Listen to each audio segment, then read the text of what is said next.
Dosa investasi itu apa? Sederhana saja, kita ambil contoh. Kalau umat Islam di dunia ini tidak diatur dengan hukum Islam, siapa yang berdosa? Jawabnya sama, seluruh umat Islam berdosa. Mengapa? Silahkan baca Al-Ma'idah 48-44. Fahkum bainahum bima anzalallah wala tattabi ahwa'ahum amma ja'aka minal haq.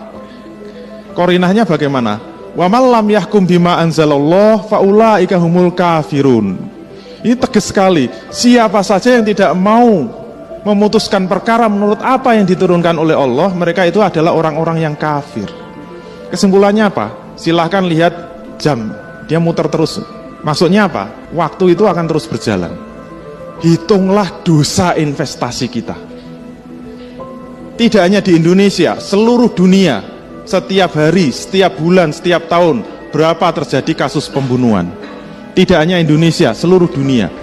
Berapa terjadi kasus pemerkosaan dan perzinaan, berapa terjadi kasus pencurian, berapa terjadi kasus pemurtadan, berapa terjadi kasus pembantaian umat Islam, berapa di atas muka bumi ini yang sudah diatur dengan Islam.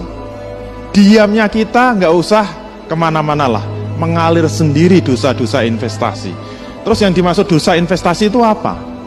Ternyata dosa investasi itu adalah dosa yang berasal dari fardu kifayah yang tidak diamalkan.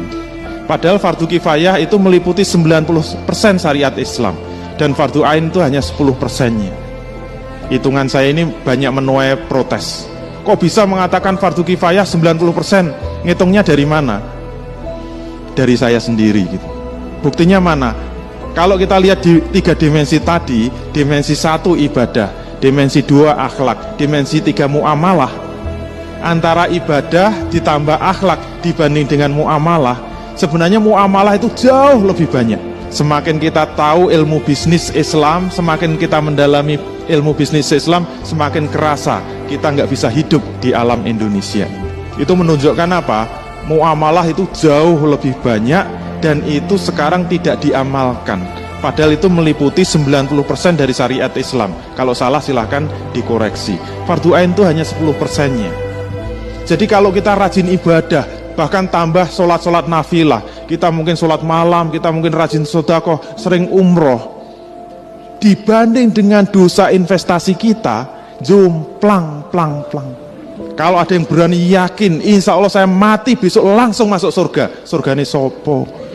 Sementara banyak kewajiban yang mungkin sampai 90% itu terlantar.